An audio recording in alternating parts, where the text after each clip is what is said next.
My son was hit with a shovel, a chair was thrown at him. Back in my day, you know, if we're getting into a fight, there's adults intervening and they are grabbing and separating us. One family calling for a change to school policy after their son was allegedly attacked with a shovel on campus. What the school and law enforcement have to say about it. Plus, tonight's bigger than just football, I think. happening tonight, the community is honoring the life of the Shasta County nurse who died in a helicopter crash earlier this month. That was in Sacramento, of course, and we'll bring you a live report from Foothill High School. And we're getting a clearer picture of what could take shape at the Chico Nut Company site. Covering Northern California.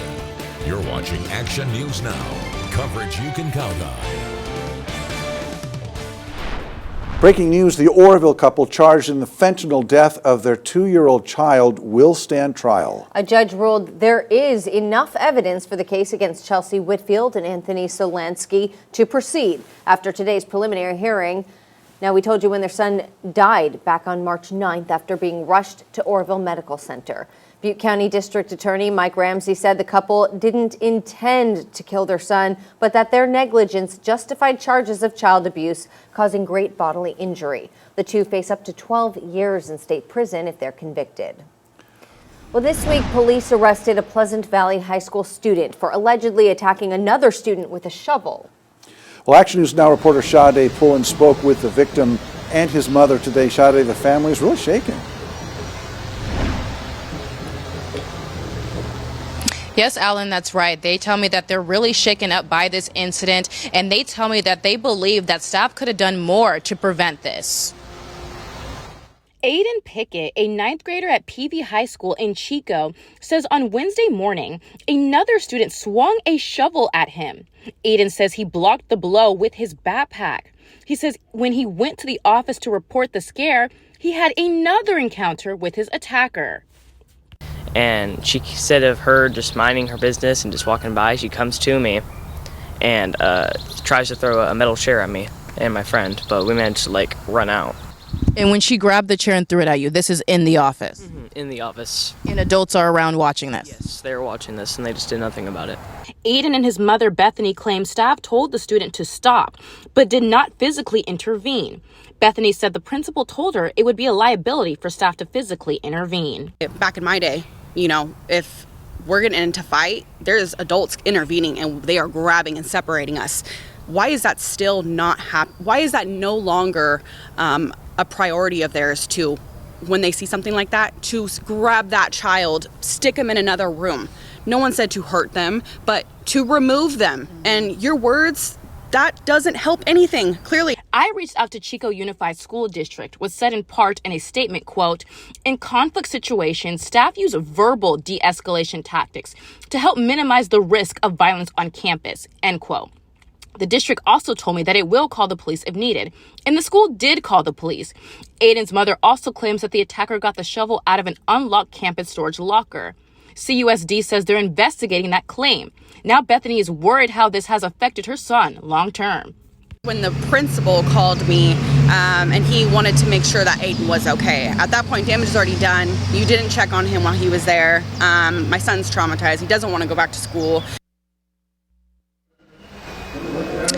Now, the student accused of attacking Aiden was arrested and booked in juvenile hall, but has since been released. So I did reach out to Butte County District Attorney Mike Ramsey, and he did tell me that he will be pursuing felony charges, and that does include deadly assault with a deadly weapon. Live in Chico, I'm Sade Pullen, Action News Now. My goodness. All right. Well, thank you, Sade. And Ramsey did tell Action News Now that the student who attacked Aiden was suspended from Pleasant Valley last month for threatening another student and for threatening to carry out a school shooting.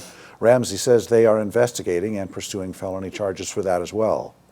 Here's a live look now from our Tuscan camera showing the sunset-ish time over Tehama County. A little bit of pink there in the sky. It's pretty.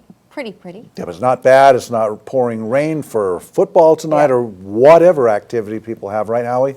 Weather's absolutely beautiful. You're right, Alan. And sun should be going down in about 10 minutes, but Still have some daylight for another hour, hour and a half or so, but either way, our weather is absolutely beautiful, warming up into the 70s today. Probably going to get warmer, hint, hint. Right now up in Chester, we're at 70, Quincy at 73, and way up there in Alturas, sitting at 64 degrees. And then, hey, we're talking football weather, winds on the lighter side. So the passing game will be wide open. The kicking game not going to be interrupted or slowed down with the strong winds. Nice and light, those winds are. Okay, here's what we have. High pressure in control, keeping us on the warm and dry side. I'll touch in my full forecast in a few moments about storms swinging by, what they could do. But for now, let's take a look at, that's right, our football weather looking absolutely beautiful, whether you're watching or playing. Going to be a great night for football, and we'll talk more about these beautiful conditions coming up in just a few more minutes. All right, thanks, Howie. Well, after Governor Newsom announced the special Haley? He announced that special election for Prop 50 back in August. That wasn't that long ago, so counties have been hard at work preparing for this November 4th on very short notice. Action News Now reporter Margot Rowe shows us how Tehama County election officials made it all happen. Election offices across the state had to navigate some challenges when preparing for the November special election, like the timing of it, funding, and recruiting staff members. And Tehama County Registrar of Voters Sean Hudby says his office is geared up for the big day. We usually have a few more months of lead time leading into an election to prep everything. So, other than increased costs to the county and difficulty getting our usual poll workers because they're not ready for an election to happen this year either. But, we've worked through it and we've got everything staffed up and everything's ready to go. Hudby says the sooner your ballot is sent in, the better.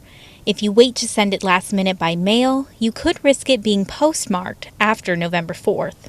So if it was, postmarked like the Wednesday, then potentially we could not count it because it doesn't have the correct, it doesn't look like it was turned in at the right time. Now we have some other ways to mitigate that, but in general, you kind of, if you're mailing it the election day, you run that risk. And if not by mail, you can always drop off your ballot at one of the county's polling locations. Reporting in Red Bluff, I'm Margot Rowe for Action News Now. Hobie says that the election cost the county $300,000, but that the state reimbursed them. The Chico Nut Company, located on Chico's Esplanade and West 11th Street, may soon undergo a major transformation. Action News Now reporter Bea Barbosa joins us now here in the studio, and community members have really expressed Bea's support for developing this property. Yes, Alan, more than 100 people attended a community meeting this week to give input on what they would like to see at the industrial site. The meeting was hosted by Sacramento-based developer and former Congressman Doug Osee, who is currently in escrow to buy it.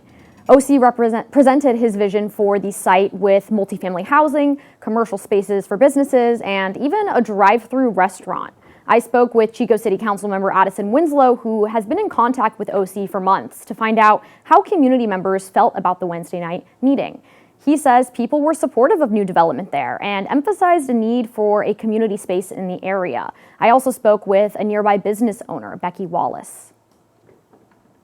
I think it's a really good sign that there were so many people there and so many people with strong opinions, but still expressing a general support for the idea of making better use of this space. Sometimes you get neighbors showing up just wishing nothing to change in this remaining empty space, and I didn't hear that at all, and I think that's, that's very promising because we do have a lot of needs, and this is an excellent opportunity to develop Chico in the kind of way that is foreseen in our general plan. It's making use of that bike path that's out front, making use of the bus services providing the place, and providing things that are going to be of use to the immediate neighborhood surrounding it. I think it's great that somebody wants to come into the community and enhance it for the better, and also keeping the building as it is and just kind of create from what it already has been, and I think that's a big thing for the community to accept. Even though Osee presented his plan to the community, he still has to submit a proposal to the Planning Commission for consideration. The commission can approve it, deny it, or approve it with conditions. Now, any decision that the Planning Commission makes could be appealed, in which case the plan would come before the Chico City Council, which would have the final say. All right, so Winslow says processing the application then could take a matter of months, right? But then that could be approved as soon as next year, yeah? Yes, All right, correct. thank you very much, Thanks, Bea. All right, well, still to come on Action News Now, we will show you the work in progress as community members in Oroville reveal a 99-year-old Veterans Hall. But first, how you can step in and help in the push to find a cure for Alzheimer's disease. That's tomorrow.